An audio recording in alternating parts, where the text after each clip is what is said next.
Saudações, companheiros. Meu nome é Wander, estou aqui hoje com o José Fernando. Saudações, companheiros. Nós vamos ter mais um capítulo do RevoluCast e nesse a gente vai fazer algumas análises de conjuntura aí das questões que estão mais quentes no momento. Bom, o primeiro assunto que a gente selecionou para abordar é o que está na boca do povo aí, que é o caso do nazista da Secretaria de Cultura do Bolsonaro.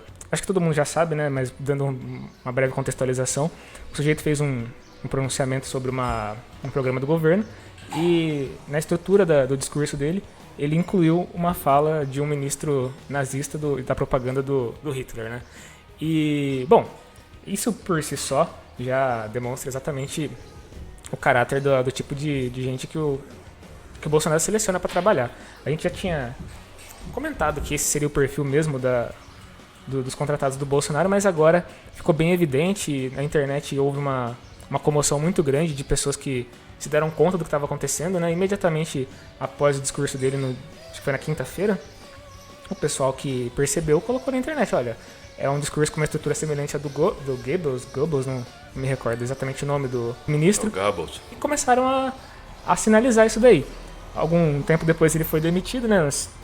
Mas assim, é uma coisa muito louca. O pessoal pede a demissão também agora do Weintraub, tem há muito tempo pedido, e de um outro ministro também que se envolveu agora num caso de corrupção e tudo mais. E, assim, acho que vocês já sabem a opinião da gente sobre o que isso causa, né? Qual que é o efeito de demitir ministros do governo Bolsonaro. É uma coisa inócua, não tem um resultado efetivo, ou uma proposta efetiva mesmo que a gente sempre tem levantado aqui, é que o governo tem que ser questionado como um todo e ser tirado completamente, né? Não ministro a ministro, nem um secretário, nada do tipo. É o governo que tem que cair, não uma pessoa em específico, né? Tem que ser o governo todo. Exatamente. A gente já vem falando desde o começo do governo ilegítimo do Bolsonaro que o problema não é as pessoas que ele ia arranjar para o cargo. Como o Wander assinalou, a gente já sabia que ia ser assim. Ele ia colocar gente do naipe dele, né? E quando a gente fala que ele é um fascista, isso não é uma mera retórica, nem uma classificação aleatória. É o que ele é mesmo, é o DNA do governo. Eles são assim.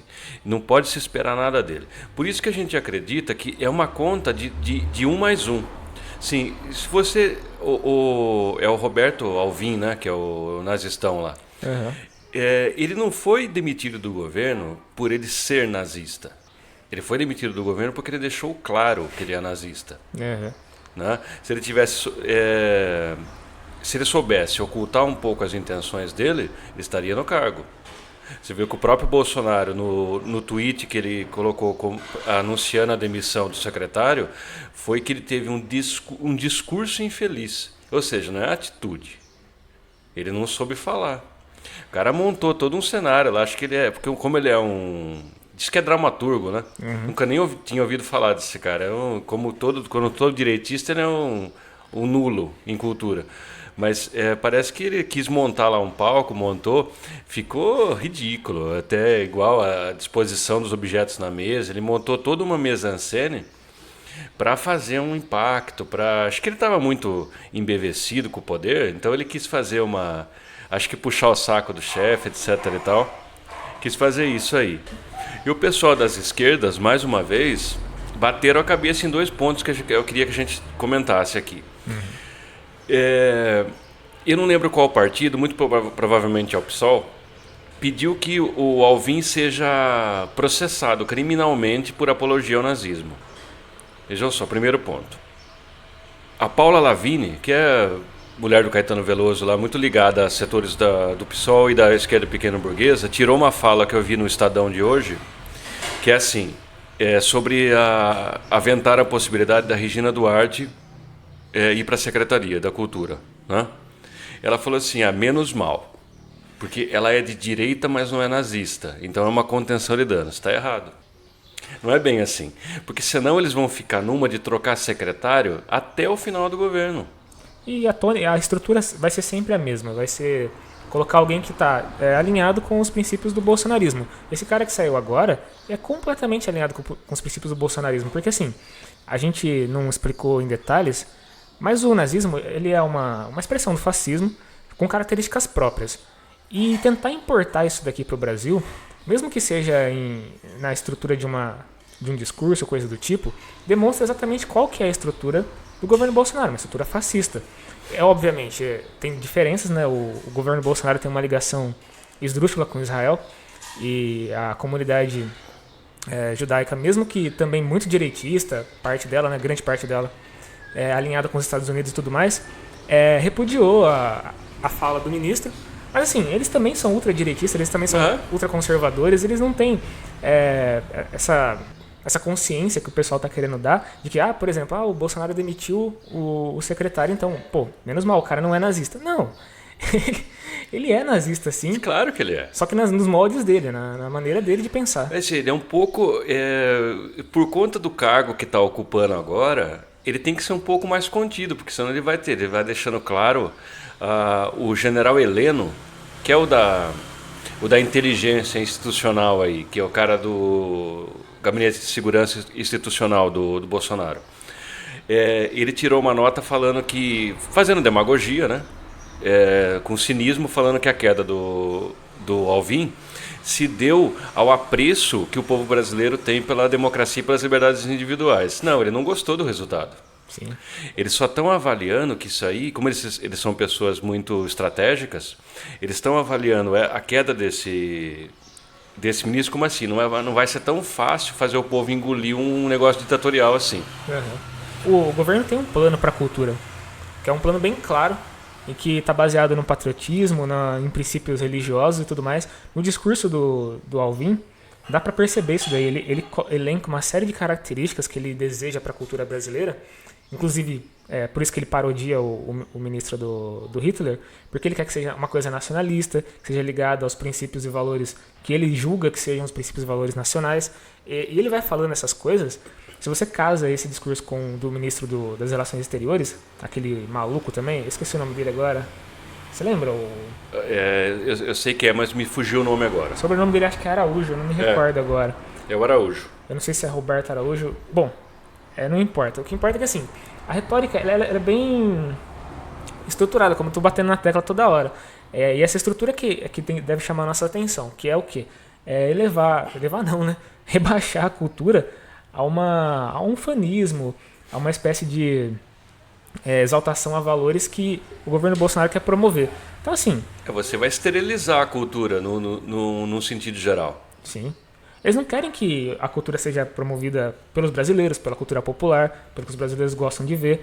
Eles querem impor uma visão totalmente fantasiosa, esquisita de Brasil, que eles acreditam que seja o certo. Né? Então eu acho que assim, não sei se todos os companheiros têm ciência disso, mas a cultura, a arte em geral, ela não deve ter nenhuma censura e amarras nenhuma.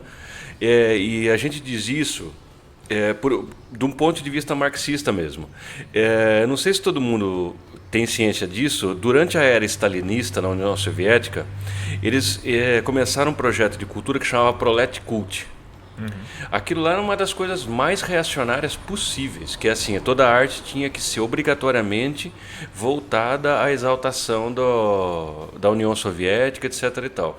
E tudo o que tinha acontecido, por exemplo, assim, o romantismo, que era um movimento literário, artístico, ele era repudiado por ser burguês. Estava errado.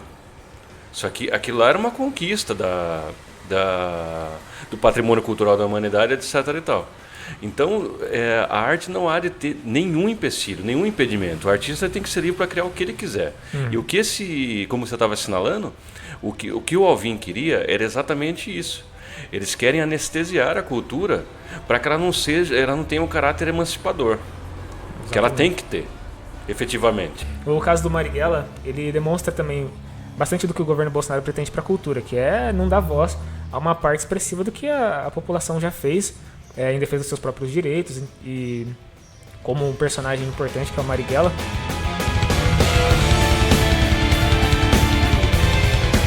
O próprio nazismo também tinha uma linha cultural, que era uma exaltação ao arianismo, as origens gregas que eles acreditavam que os alemães puros tinham, né? Que eles eram... Era um retorno ao classicismo, né? Exatamente. Que eles achavam que tudo anteriormente era uma cultura degenerada. Exato.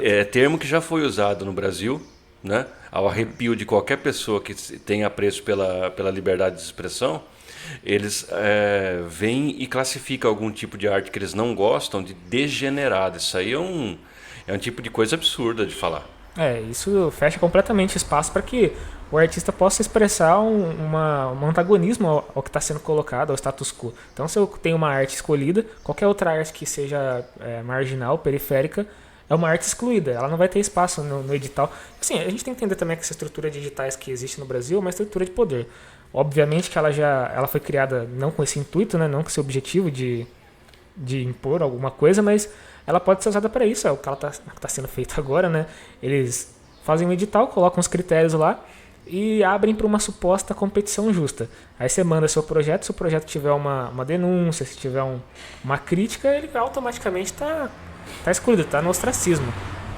O filme do Marighella, por exemplo, caiu num trâmite burocrático que dizia respeito justamente a isso. O governo acreditava que a obra não tinha valor, e aí começou a colocar uns empecilhos burocráticos, atravancou completamente o lançamento do filme, e faz 1 ano que ele foi lançado lá fora, os europeus já viram o filme, e a gente aqui no Brasil ainda não viu o filme. Diz que está marcado agora para o dia 14 de maio. Parece que é. E eu acredito que isso deve ser amplamente divulgado, e as pessoas têm que, da área da cultura, pessoas que militam politicamente, têm que fazer um movimento no sentido de que esse filme seja liberado para o povo ver. Para que o filme é contra qualquer tipo de censura que está sendo feita, porque não é qualquer problema técnico, não é qualquer problema de conteúdo. O problema do que está sofrendo o filme do Wagner Moura é um problema de censura. Sim. Isso foi a prévia, tipo, não vi, não gostei, por conta do governo de plantão. Se fosse qualquer outro governo, o filme já tinha sido liberado. A gente tem assinalado aqui já faz tempo que essas coisas são sinais claros de para onde o governo está levando a condução do país. Evidentemente, a gente não está dizendo que amanhã vai acontecer um tipo de censura e repressão como ocorreu na ditadura militar. Mas assim, o caminho está apontado. É como se você olhasse para o final de uma estrada e visse o que tem lá no final. No final é a ditadura plena e aberta. Sim. Agora ainda não. Mas a gente está dando um passo atrás do outro para chegar até lá. Muita gente se pergunta como é que a ditadura militar aconteceu sem ninguém entender. Parece que do dia para noite. Não é assim. Não é um processo assim. político que ele se desenvolve, e no Brasil está se desenvolvendo desde pelo menos o problema do mensalão. Exatamente. Mais escamoteado, até a derrubada da Dilma. Tudo isso são como se fossem engrenagens. Já usou essa metáfora aqui, como se fossem engrenagens de uma máquina que ela não para. A máquina golpista está ligada. O que a gente não pode deixar de falar também é o assassinato político, né, de um general iraniano no Iraque. É o Qasem Soleimani. Sobre esse assassinato, como a gente sabe que a gente está falando especificamente para pessoas de esquerda, majoritariamente, né? Não especificamente. Majoritariamente, nosso público é um público que já é de esquerda, já concordo com a maioria das teses, mas assim, o que ocorre muitas vezes é uma confusão sobre o tipo de posicionamento que se faz diante de um caso como o do Soleimani. Quando o general foi assassinado, houve um burburinho sobre um risco de Terceira Guerra Mundial. Muita gente falou que isso levaria a uma escalada, que potencialmente poderia levar países como China a se aliarem ao Irã para poder combater os Estados Unidos ali na região. E assim, eu queria rapidamente dar um panorama sobre o que é aquela região, especificamente o Irã, né? Não a região inteira, porque... É o Oriente Médio, né? O Oriente Médio é muito complexo, a gente tende a simplificar muito, falar que é uma disputa entre xiitas e sunitas, mas o que ocorre ali é mais profundo do que isso e é histórico, né? Toda vez que a gente fala sobre as análises de conjuntura, análise política, a gente não pode deixar de analisar a história, e a história do Irã é muito rica, porque em 53, os Estados Unidos vai dar um golpe no Irã e vai implantar um regime monárquico lá, colocar o Shah Reza Pahlavi, que vai governar o país e vai fazer uma espécie de abertura cultural e tudo mais, contra a qual a população vai se insurgir E vai tentar não, e vai depor o rei anos depois, em 79. 79 é a Revolução Iraniana, É a né? Revolução Iraniana que vai instituir o regime que a gente tem hoje, né? E o começo da rusga com os Estados Unidos, que daí Exatamente. aí é que começa todo o problema, que se arrasta de lá, porque os Estados Unidos, por conta do caráter imperialista da política externa que eles têm, eles precisam controlar países que têm economia, que são chave na região. Ali, por exemplo, assim, eles dominam a Arábia Saudita. É um domínio norte-americano. Por exemplo, as pessoas disseram, mais uma vez a esquerda fazendo frente única com o imperialismo, começou a dizer que não poderia ficar ao lado do Irã, sabe, nem os Estados Unidos, nem o Irã. Agora, para que lado eles vão ficar? Ficar ao lado de quem ali? Do Qatar? Veja bem, eles postularam essa política do nem, que é uma política ridícula, porque o Irã oprimiria as mulheres. Veja bem, de fato, é um país muçulmano, a questão da mulher lá é muito delicada mesmo, a gente tem ciência disso aí. Só que vejam bem, com o domínio imperialista isso não melhora. A Arábia Saudita teve um tempo atrás, acho que a gente até falou num dos episódios do podcast, que teve uma filmagem, uma moça que andou de mini saia num lugar que eles consideravam sagrado na Arábia Saudita. Eles estavam procurando a mulher, não é para julgar, é para matar ela. Isso aí não virou polêmica, por quê? Porque o imperialismo não quis que virasse polêmica. Não, e a gente tem um meme que circula na internet que mostra uma foto de 1964 aproximadamente lá no Irã, com as mulheres de mini saia, com roupa ocidental e tudo mais, para dizer assim, olha como o Irã já foi quando era governado pelo Shah e tudo mais. Depois mostram as mulheres de burca e tudo mais e dizem, olha o que o regime Ayatollah faz com as mulheres, olha que coisa terrível, para justificar justamente essa postura de não podemos defender o regime do Irã porque eles oprimem as mulheres, o islamismo ele é bastante conservador. Tudo bem, você pode até ser contra isso daí. Agora, você pode não ter nenhuma simpatia pelo sistema de governo lá, mas agora ficar neutro numa ameaça imperialista, onde o maior inimigo do povo, que é o imperialismo, está atuando de uma maneira agressiva e solapando a autodeterminação dos povos, a soberania nacional, como é que você vai ficar neutro nisso aí? Você não vai conseguir fazer política desse jeito, porque a sua política é uma política moral. E é importante lembrar que se você ficar neutro diante dessa situação, você está, sim, apoiando o imperialismo. Você está fazendo frente única com o imperialismo. Abrindo caminho para uma força que não mede esforços para oprimir o povo. A gente não vai explicar exatamente tudo o que aconteceu, mas o Iraque foi ocupado pelos Estados Unidos no governo Bush. A Guerra do Golfo. Então, com o pretexto de que eles iam ir lá levar democracia pro povo. É sempre assim. É sempre assim. Se descobrirem amanhã petróleo na Lua, os caras vão levar democracia pra Lua. Eu não sei como que o pessoal ainda acredita nisso aí. Esse é um negócio até chato, tá repisado, tá falado assim, em todo lugar esse povo vai levar democracia. Eu vi um direitista comentar, e até com certo... Tem um núcleo que dá para aproveitar da excrescência que ele falou lá. Que ele falou que os Estados Unidos é a polícia do mundo. Tá correto. Só que ele falou isso ele falou isso num sentimento canino, né? Você tem que submeter, etc e tal. De fato, eles são a polícia do mundo. Eles têm que defender os interesses deles. O exército deles é para defender o interesse dos caras que mandam no mundo. O Irã, vale lembrar, o Irã e o Iraque, né? Aquela região do Oriente Médio na qual tá situado esse conflito, é o detentor de uma das maiores reservas de petróleo e gás do mundo. É um negócio gigantesco que tem lá de gás e de riqueza. E as empresas que exploram aquele lugar não são empresas qualquer. Não é a Petrobras que está lá. É a Shell. Tem uma série de empresas estadunidenses dos irmãos Koch que exploram a riqueza dos iraquianos ali. E assim, você pode falar, mas os iraquianos dão anuência para que eles façam isso. Não, eles não dão anuência nenhuma. Tem jato, tem base militar rodeando toda aquela região. Não é uma coisa natural. Não é assim, fizeram uma negociação, a empresa explora um pouco e o povo iraquiano tem um ganho com a exploração da empresa americana lá. Mas é um ganho super... Se existir, Ele é super de segundo plano, não vale a pena. Quem estabelece qual ganho vai ter o povo iraquiano com as empresas americanas é as empresas americanas. A gente fala muito do imperialismo aqui, e é importante caracterizar que o imperialismo ele é uma expressão do Estado burguês, não é um Estado qualquer, não é um Estado, por exemplo, o Estado brasileiro é imperialista. Quem fala uma besteira dessa... Não tem condições de ser. Não tem condições, porque as empresas nacionais não competem no mesmo nível de força econômica com as empresas estrangeiras e estadunidenses. Definitivamente europeias. não tem uma atuação imperialista. Né? Pode ter uma multinacional no Brasil? Claro que pode.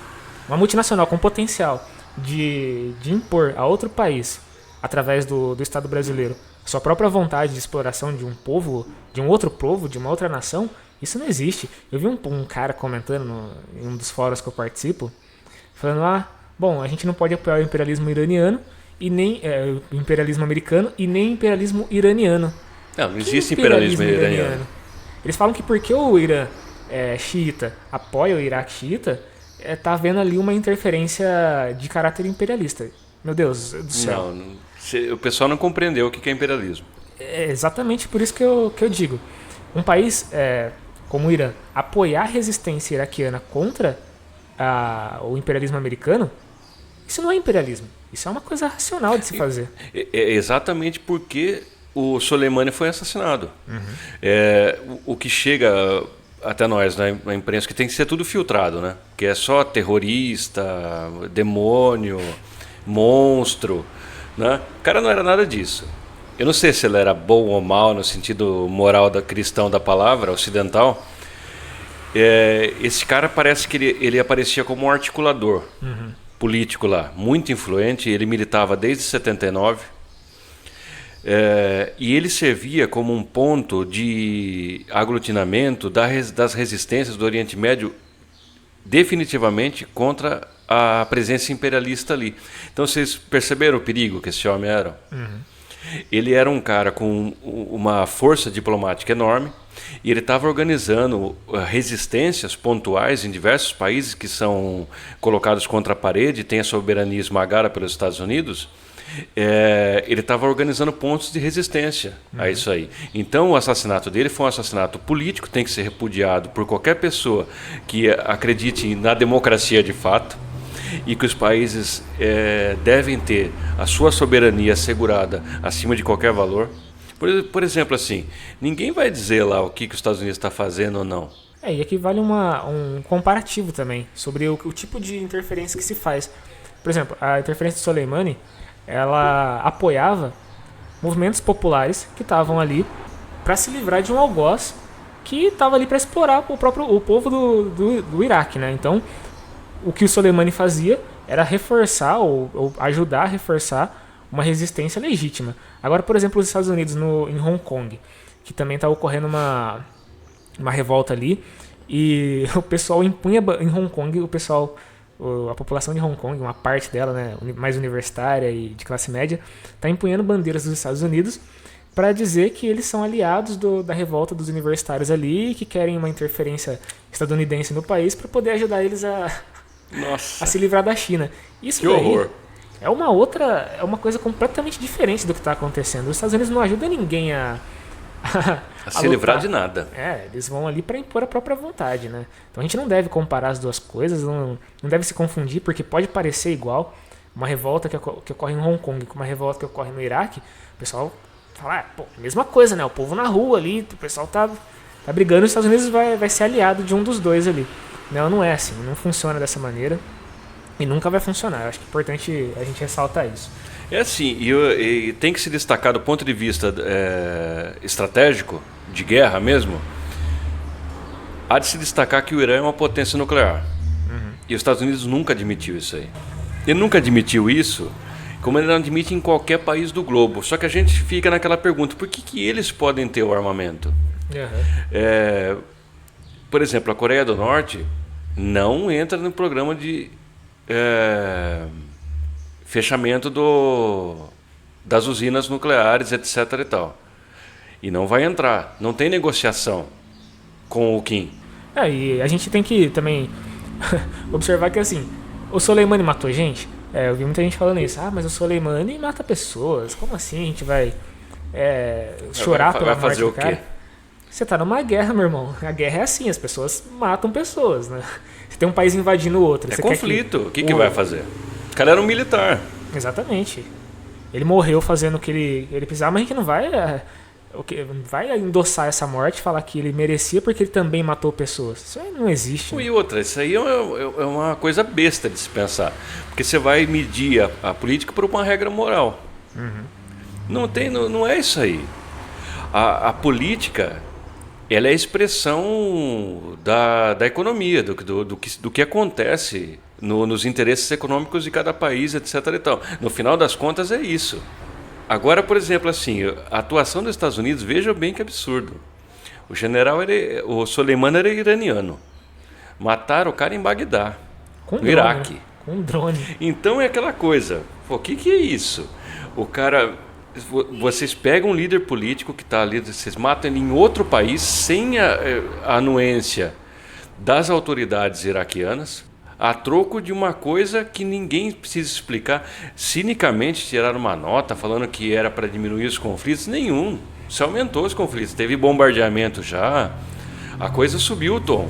Até teve um episódio que bastante lamentável, que foi a derrubada do avião ucraniano no Irã. O pessoal usou isso, obviamente, né? A direita usou isso para poder acusar o Irã de ser um estado terrorista. Olha lá que coisa horrorosa. Bombardearam, mataram um monte de inocentes. Não, realmente, mataram um monte de inocentes. É lamentável o que aconteceu ali, mas a escalada de violência, quem criou foi os Estados Unidos. O que aconteceu ali foi um abate de um avião por um equipamento automático. O equipamento rastreia objetos que estão voando e abate o que acha que é invasor. E aconteceu isso. Mas isso não teria ocorrido, não teria acontecido nada desse bombardeio, dessa tragédia que ocorreu, sem uma escalada de violência na região. Exatamente. Causada pelos Estados Unidos. Se não houvesse ingerência estrangeira nos países, por que você vai lá? O que você vai fazer lá? É aquele negócio, como teve alguns anos atrás, teve aquele atentado, foi um negócio feio mesmo. Jogaram uma bomba lá em Paris, matou um pessoal que estava no bar lá no fim de semana, não tinha nada a ver com o peixe, acabaram morrendo e tal. É horrível? É horrível. Só que assim, e o país dos caras lá, meu? Tira as tropas de lá, pô. Sim. Para de dar apoio à tropa imperialista. O que é que vocês estão fazendo isso? Ali o pessoal tem família, o pessoal tem... Eles vêm todo dia, o pessoal ser bombardeado, um exército estrangeiro agindo igual polícia no seu país. Tem gente que não tem sangue barato. Você vai montar uma resistência. Sim. Agora o cara chama essa resistência de terrorista e acha que é democrático uma ingerência externa desse nível aí. Tem mais. Qualquer retaliação que o Irã fizer, não tem que ter repúdio popular. Os caras pediram por isso.